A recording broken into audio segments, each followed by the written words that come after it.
Hey guys, this is Braydon. Just wanted to give off a fair warning that Jackson's audio at the first 2 or so minutes of this episode is a little muffled. Something happened, not really sure, but it fixes itself in probably about 2 or 3 minutes in. So please bear with us with that and enjoy the episode.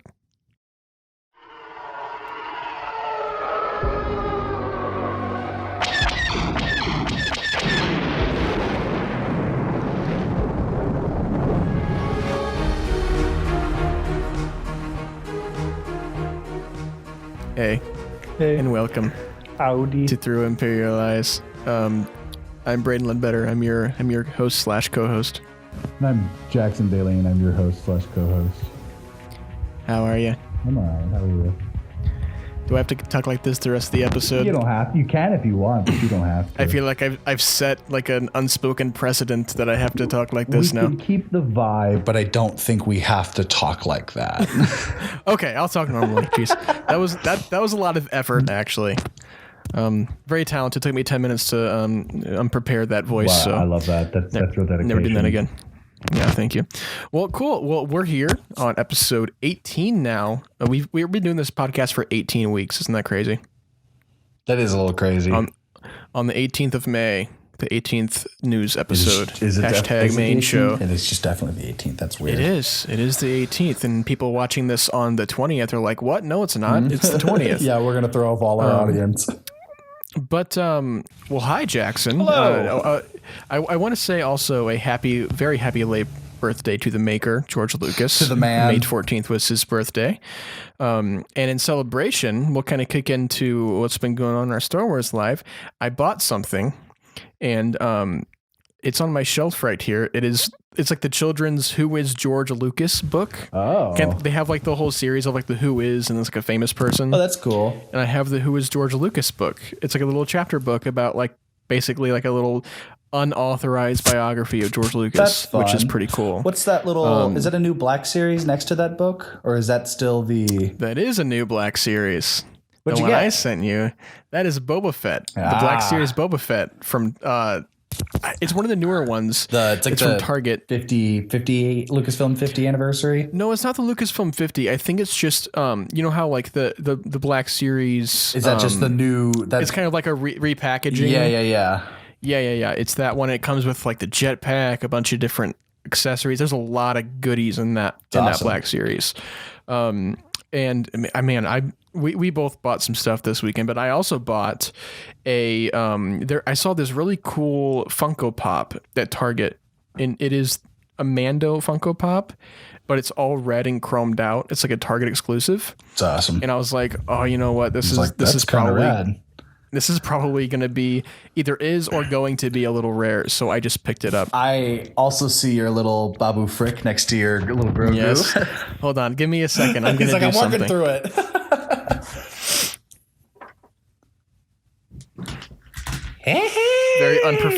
Very unprofessional radio silence, but listen to this, everybody. Yep, Droids is ready. Droids, remember to go black. Hello, I'm Babu Frik. There it is. I almost bought.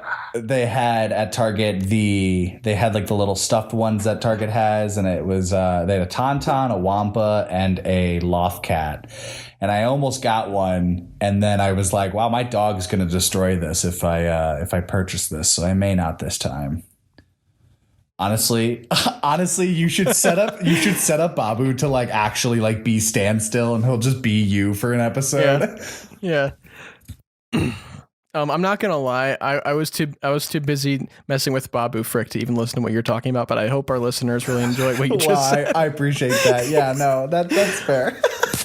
No, I'm trying to think if there's anything else that I bought because I made a lot of purchases this weekend. Got to look at my shelf really quick. And I also on the back of the box for the Babu Frik I got, there's like a really cool, like, it kind of looks like a trading card, but it's not. It's just like this big thing. It's just Babu Frik and it's a photo of him. That's cool. So I cut it out and I just put it on my shelf just because it looks cool. Yeah. Yeah. But other than that, I have been listening to man, that the Rise of Skywalker score is really growing on me. I've been listening to that like crazy, just like whenever I'm writing and stuff. I love that score. Excellent background noise. Yeah, That's what's up. I don't think we really talk about this. What do you think is your favorite Star Wars score? Probably Empire. Yeah. Mainly because I love the overall tone that John Williams establishes with that movie. And in that movie, I think the score is definitely a character. It's itself. a major aspect to that movie, yes. And there are some classic bops in that, like that I think go a little underappreciated, but like it's something that everybody recognizes and knows. Yeah, I'd say Empire. I jump between A New Hope and Empire just because those have like the classics to me. Yeah. What would you say your favorite sequel trilogy score is out of those three movies? Probably. I've got a couple, but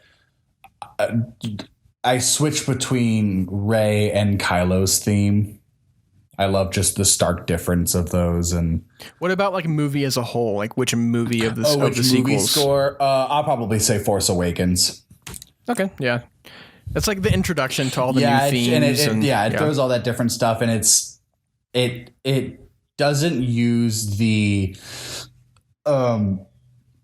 like homage motif that Rise of Skywalker uses a bunch, but it's enough that the score sounds familiar in itself.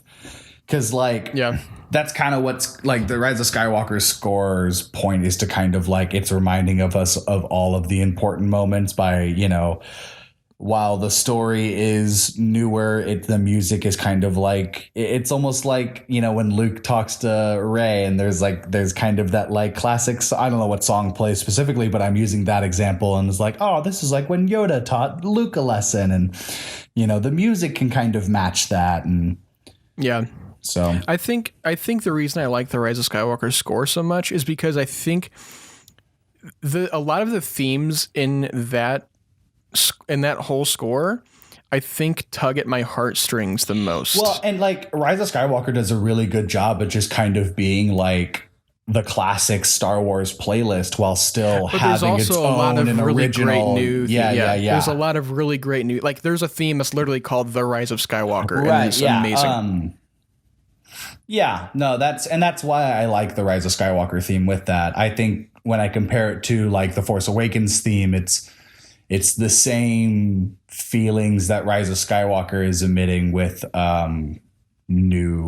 just all new, I guess. Yeah. And I love just that overall tone that John Williams set for Force Awakens. For sure. I'll go through. I bought some stuff as well. So I'm trying to think off the top. So I went home Sunday.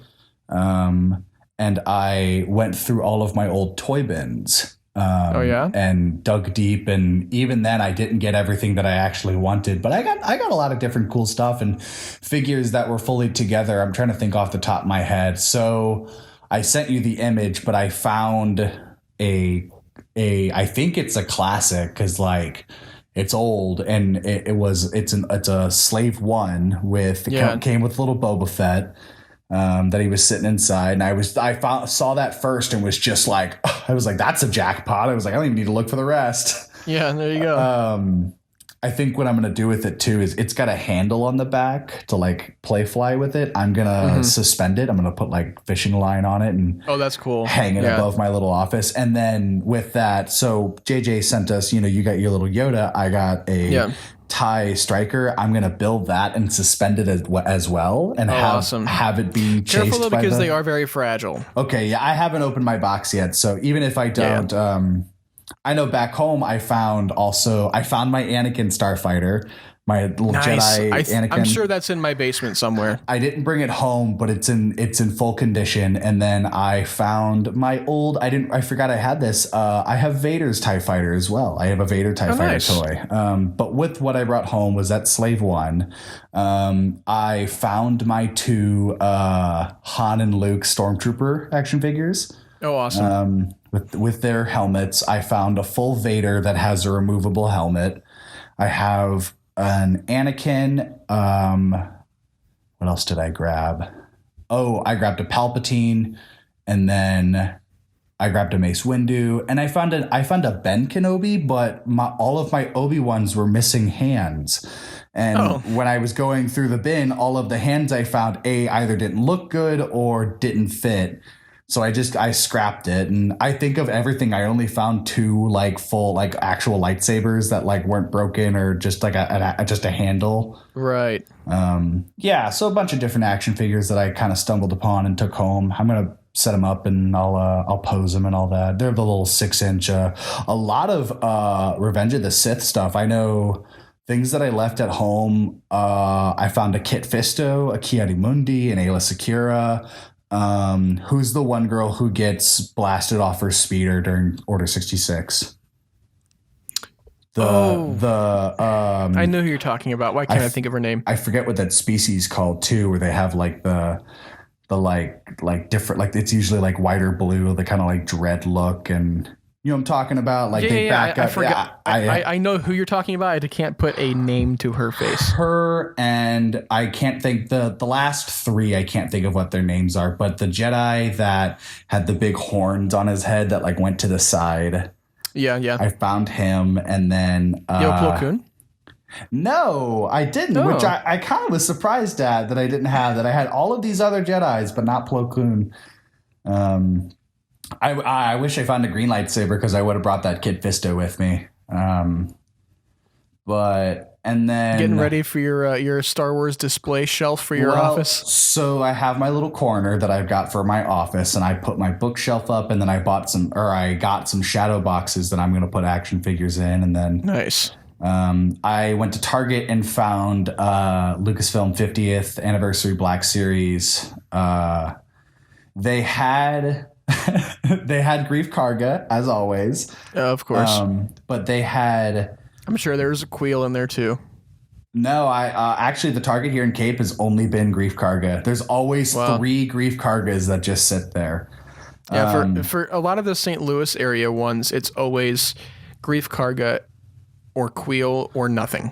Dude, I call the Queel. I'll call the Queel a win. That's.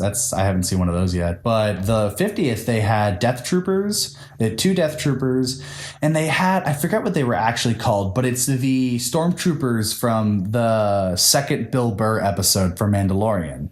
Yeah, the shuttle Stormtroopers, whatever they were. They had those, and then the one I bought was a Tusken Raider. On my recommendation. On your recommendation, yes. I was stuck between that or the Death Trooper. Overall, I'm very glad I got the Tusken Raider. He's very cool. Me too. He comes with he's got a cycle rifle, and he's got like the Gaddafi. How do you say that? I don't really know. The club, whatever. It's regional. There's no wrong way to say it. There's that, and then he's got 2 little handheld things, but I think I'm going to give him the Gaddafi stick. Oh, so you're going to unbox him? I am, because I'm going to try and do it delicately, and I'm going to and I want to pose him. I want him to do like the classic hanging, yeah, it'll be cool. I'm excited to open that and get that together. What else did I get? Oh, you know what? I didn't get. I couldn't get it, but today at work at Goodwill, I'm clocking out of my shift, and as I'm clocking out, I pass the wares. For the audience, I work at Goodwill, if that wasn't just obvious of what I just said. And at Goodwill, there is a rule of if you see something in the back room, you cannot buy it until it has been out on the floor for 24 hours, and Goodwill watches that crap, so you got to know. I'm leaving Goodwill today as I clock out, and I pass a box of PlayStation 2 games, and I just bought a PlayStation 2 last week from Goodwill as well. And I'm like, oh, cool, I'll check these out real quick, and if anything stands out, I'll buy it whenever it goes out on the floor. And I'm looking through it, and it's all it's like PGA games, it's racing games, it's a lot of GoldenEyes, and the very last one was Revenge of the Sith. No way. That's going to sell immediately too. I know. And I was just like, I was telling Alexis, I was like, I literally have to watch out like when it's on there because I gotta jump on it. I gotta get it ready. You gotta hide it. You gotta make sure it doesn't go out. I know. I gotta be like, hey guys, like I need your help, dude. And I like opened it. It still had the booklet. It was. Oh my God. It's like in perfect condition. That goes for like $50+ on eBay and stuff. I did find some for like $7-12. Same with Battlefront 2. I found some that like they claim to be tested, and like obviously I didn't do the full research if they were decent or not, but like I did find some for like a median price of like $12-20, you know. There you go. But yeah, that's all. I think that's all of my new Star Wars things. Well, before we get into news, did you ever watch that Kenobi film that I sent you? Oh, I did. Yes, and you were right. Give me a little review. It was very interesting. And we're talking about the Kenobi fan film by Jamie Costa for the listeners. So I'm running through everything in my head because I watched it a few days ago. Jamie Costa's portrayal and acting for Obi-Wan was very, very he's so good. It was surprising. I didn't expect it to be as good as it was. And I know you had mentioned that prior, but even like his voice was just like it down didn't to sound like the minute mannerisms and like the way he even like sets his eyes and looks at things. It's so weird. And like he looked at like Ewan at specific points where I was like, wow. I was like, that really was just a good casting in general of just how he did that. Yeah, it was fun. There were definitely little tidbits where the guy who played Owen, I was like, wow, I love acting. I was like, wow. Yeah, some of the performances. The Imperial officer too. Oh yeah, that's James Arnold Taylor, by the way. Oh, is it really? That's so funny. Yeah, that's why he plays it so theatrically, because that makes sense. Okay, yeah, that makes a lot. And it wasn't like terrible. It adds this fun layer to it, but yeah. No, it was really cool. It was really fun. I love the when he whips out the lightsaber, and I like that it was never Obi-Wan's lightsaber. It was always Anakin's that he used. Yeah. It was cool. It was very well done and well shot and well acted. It was definitely fun. I think it's a very small taste as of what we may be able to expect when it comes to the Obi-Wan Kenobi series. To kind of expect what it'll feel like. Yeah, I definitely agree. I will say, as a final piece of what I've been doing Star Wars wise, is I started the High Republic comics yesterday. Yeah. And they're a blast. So there's two lines. And the first has 5 issues now, and I think I read up to 3. I didn't read 4. Maybe I did, but that one is like quote unquote the main one, and it's all Light of the Jedi characters. It's awesome. Avar Kriss. It's the main character and protagonist is. Her name's Keeve something, but she is Skier, the Trandoshan Jedi. It's it was his Padawan. She gets knighted in the first comic, in the first issue. Okay. But yeah, it's really cool. It's really fun. It's nice putting a face to some of these characters, and it's nice seeing them like getting more kind of like just seeing how they are and who they are in their normal day-to-day life. The story's pretty cool.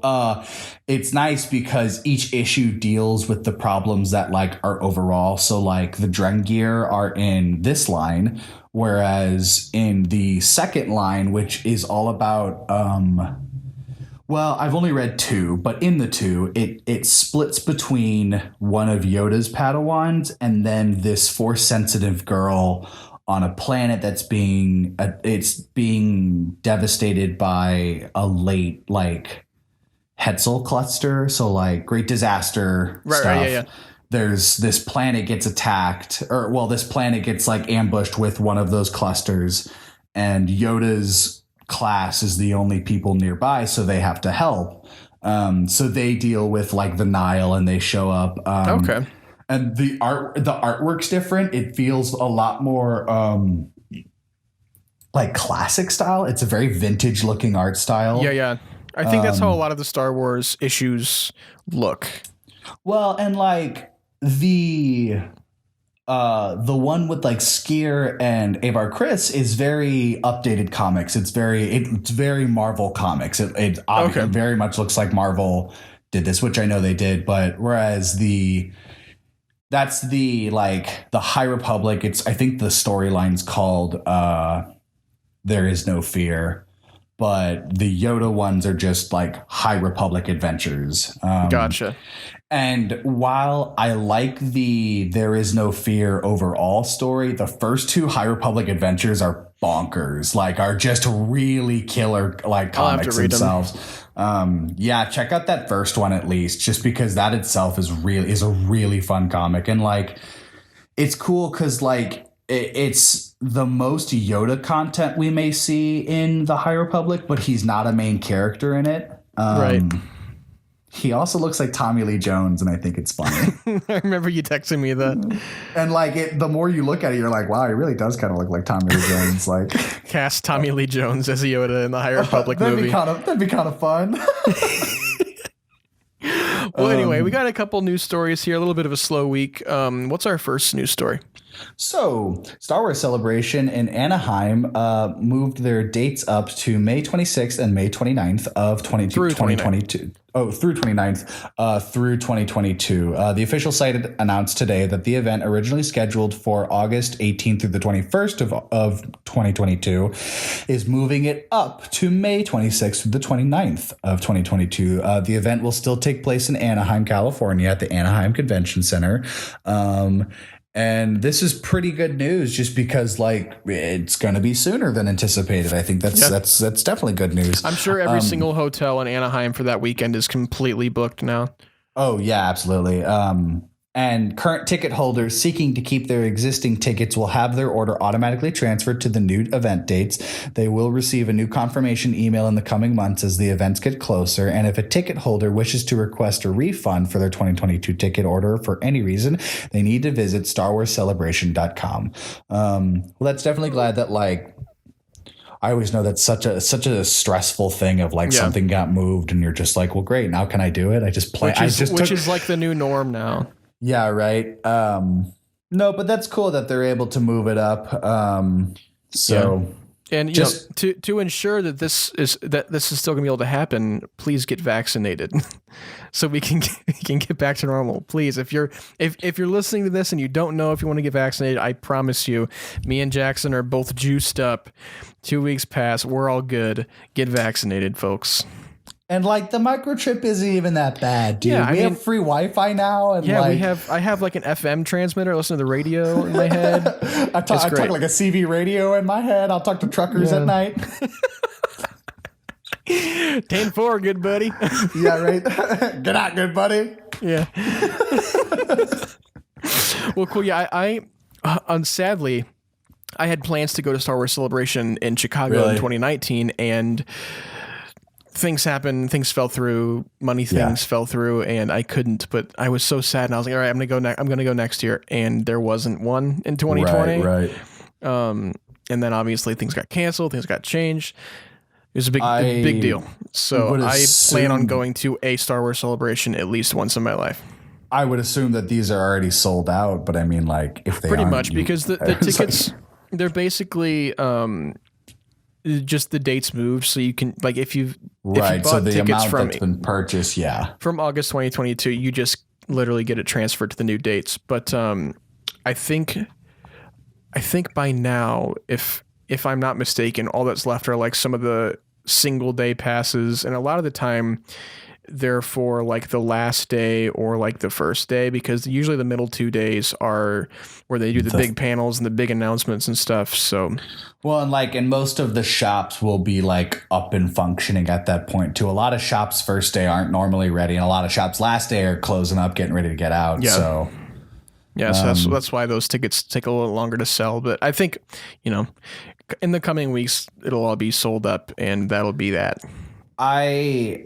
When I was in high school, I dated a girl whose dad is really into Star Wars, and so is she.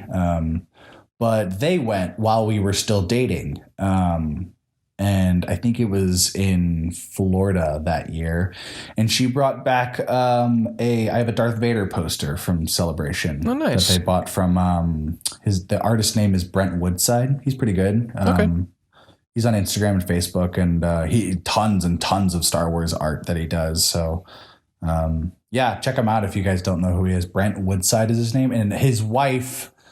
Ooh, her name might be Emily, but do not quote me on that. Woodside is the last name. It's not like it's a difficult thing to find. So, well, cool. What do we have next? Well, awesome. It looks like Marvel head Kevin Feige has no ambition to take leadership at Lucasfilm. I don't know why we have to keep doing these news stories, but it keeps happening, and people really want Kevin Feige to head Lucasfilm for some reason. But there is a lot of restructuring happening at Disney right now with the new CEO Bob Chapek, and we have Bob Iger, Uncle Bob, leaving here at the end of December. Yeah, right. And according to a new report, insiders spoke with at least one unidentified Disney executive who confirmed that Kevin Feige is very happy with his position and focus at Marvel, and he has no ambition or plans or anything to take leadership at Lucasfilm. And there's a lot of people who just don't believe him that he has any involvement. Lying, yeah. Yeah. I just like, why would he lie about that? If he was excited about something, if he had any wants at all to be a part of Lucasfilm, he would be like, yeah, I would be more than happy to, but he hasn't said that. And it looks like Kathleen Kennedy's contract is set to expire later this year, which I promise you it's going to get renewed and she'll be on for a little longer. Right. She's just going to stay on. But it will be kind of interesting to see, if they do end up taking a different approach for Lucasfilm helming. But I think that Kathy Kennedy has made several $1 billion for Lucasfilm and Disney, so I think we're in pretty good hands with Kathleen Kennedy at the helm right now. Watch Rogue Squadron come out and the movie's going to end and we're going to see directed by Patty Jenkins and then we're going to see produced by Kevin Feige and everyone's going to go, what? Yeah, no, but I think Kevin Feige's, he's executive producing a Star Wars film. I don't know. I think they have announced a writer and that's about it so far. It wasn't in the big slate that Lucasfilm put out at the beginning of the year, at the end of last year. I wonder if it's the Taika Waititi one since he did. I think it's something totally different. I think it's something there hasn't been a director announced yet. It's still in early development. Still early. Yeah. So I mean, it was announced probably almost 2 years ago by now that he was going to do a Star Wars film. So I wonder I guess, he's also starting to build a new phase of the MCU and all that kind of thing. Right. Yeah. They still have big plans with MCU. I mean, I think it's funny that a lot of people forget that back in 2016, 2017, Marvel just announced that they had movie plans for all the way to 2030. Yeah.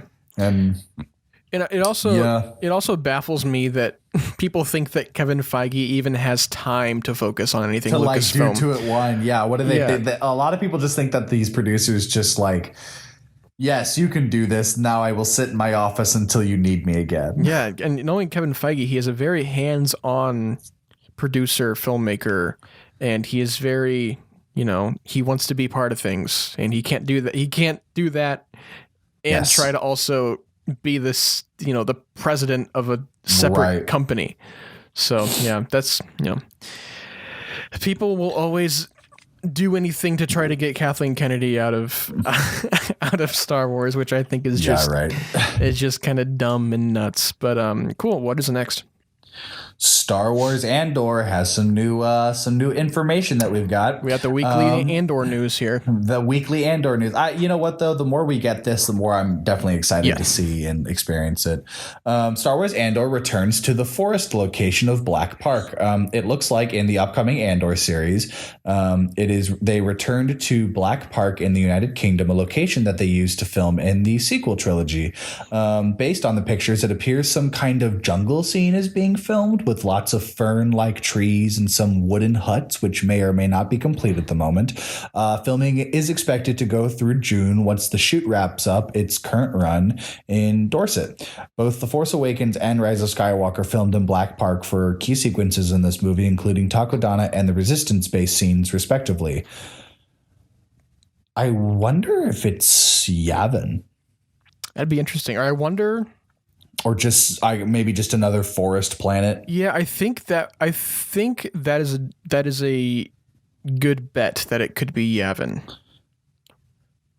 I would expect a random forest planet, but Yavin would be a fun return. Or maybe Maz has been around for thousands of years. Yeah, maybe it is Takodana. That'd actually be really cool to see awesome. Maz in this. Is like she works as an informant for the rebellion, and this is totally like her playing field too. With like, Andor isn't like a big.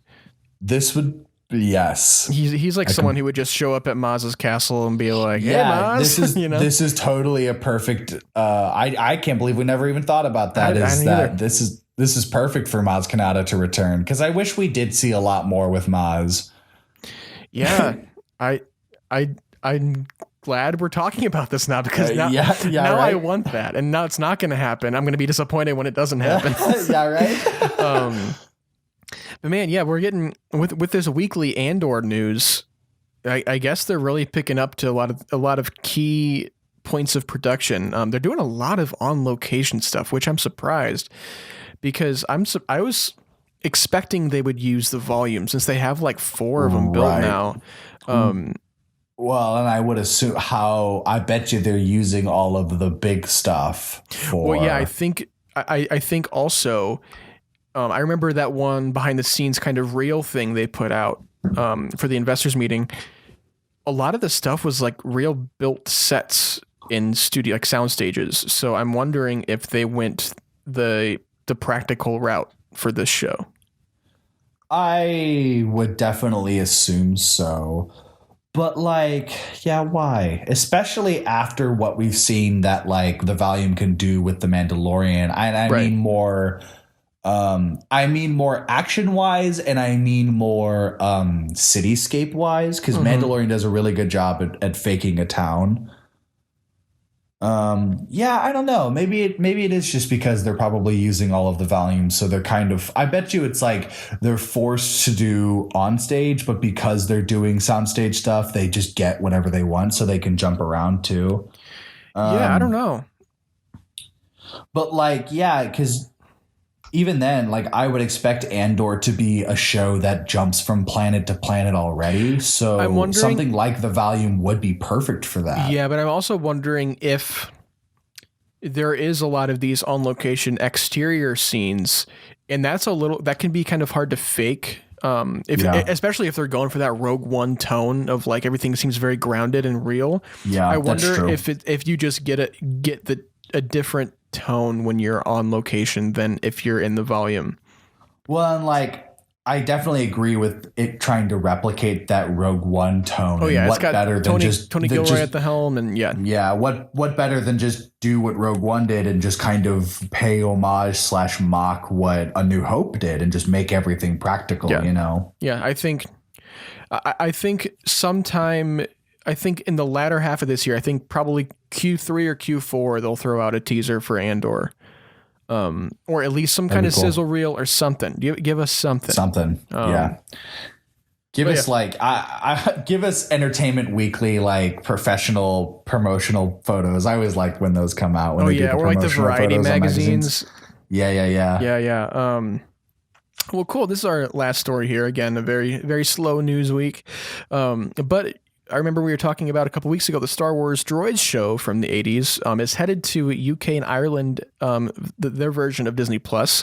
As of right now, there is no word on when it will be joining the US version of Disney Plus, but the indication seems that it will be a bit further off. The listings that the people at the WODP are looking at say that it won't be arriving in June it won't be arriving in June for Americans, so it's going to arrive in July, the episode earliest, could be later. Who knows? But it looks like it's going to be a part of this whole, vintage collection on yeah. Disney Plus, which again has the 2003 Clone Wars Ewoks. By the way, I love the vintage collection. Yeah, it's great to put on in the background when you're doing something. Just throw on an episode of the Ewok show, or throw on an episode, or throw on one of the Clone Wars episodes even. Like, it's just right. You don't have to pay attention, or you could, just drink some beer and watch the Caravan of Courage. Yeah, we'll have to do that sometime. We'll have to have a viewing party for Caravan of Courage, because it's just, I tried watching it one time, and like the first scene, I was like, oh, it's just like 80s TV movie quality. It's not great. I love that. But yeah, how much more do you think there is that we don't know about for Star Wars vintage stuff? Because I know there was... Put the holiday special on the vintage collection. Do it, you cowards. I know you have it. It's on YouTube. They can put it on Disney Plus. Yeah, right. Just give me the crappy quality version. I really don't care. Put it on there. Yeah. Give us the old Star Wars Underworld show. Oh yeah, the one that never got released. Good Lord. Do you remember did you ever see the test footage from the Underworld show? No, but I know of it. I remember hearing about it and seeing stuff. It was going to be on ABC, I believe, and it is like, it is test footage, but it looks like they were very kind of like what the Mandalorian is doing now with technology and the volume and stuff. It was like the 2010 version of that, like revolutionary filmmaking. Yeah, kind of thing. Like it was all green screen, but it looked great. And like I think they had like some producer or director at the monitor, and they were actually seeing the effects in real time through the monitor. That's cool. That's cool. So, but yeah, just put everything that Star Wars has ever released on Disney Plus. Just give us it all. I think we as a general Star Wars fan base, no matter what your opinions are about everything, I think we can all collectively agree that the vintage stuff, that old retro, just the Star Wars things, it's no longer about if it's good or bad. It's just that we want it. Just give it to us. Yeah, why not? And I think Lucasfilm is like, no, it sucks. And everyone's like, no, we don't care. Like, we know that. It also might be a rights thing too, because I think they're still kind of transferring over a lot of stuff from 20th Century Fox. They're like waiting for George Lucas to die so they can release it all, because he's like, he's got like stuff in whatever contract that he has. No, I guarantee you that in the contract it said that they couldn't do anything with the holiday special. They can't do anything with the bad stuff. He's like, no. He hates the holiday special. He's like, I keep it in a vault that's ready to be self-destructed at any second. He has said himself that if he could go door to door and collect everybody's copy and burn them, he would. Which makes me want to see it so much more. You haven't seen it? No, I never. I want him so bad. We're gonna get drunk and have a viewing party. All right, we're gonna do that. Hell yes. We're gonna do that. Hell yes. I'm so with. Well, cool. I think that's all the news for this week. Again, like we keep saying, slow week because we had such a heavy week last week. But such is life, and here we are. Right. Such is the way. Well, if you would like to find us on the social medias, you can always find us on Instagram at Through Imperialized Pod, Twitter at Imperialized Pod, and YouTube. You can just search us up at Through Imperialized Podcast. Jackson, where can they find you? You can find me on Twitter. I will be there waiting. No, you can find with a sign that says "Please follow me." Please follow, like, and subscribe. No, you can find me on Twitter at QuacksandScaling. That's QUACKSON, and then scaling like the triangle. And then you can follow my photography Instagram that I don't touch anymore as well, but I always want to, which is at Daleen_photography. Daleen is spelled DALEEN, and you can do the rest. Braydon, what about you? And as always, you can find me in your backyard. I like to drink beer, and I'll make a bonfire. Yeah, I'll dig up your weeds for you and spray some plant killer. I don't know. I'll ground your weeds for you.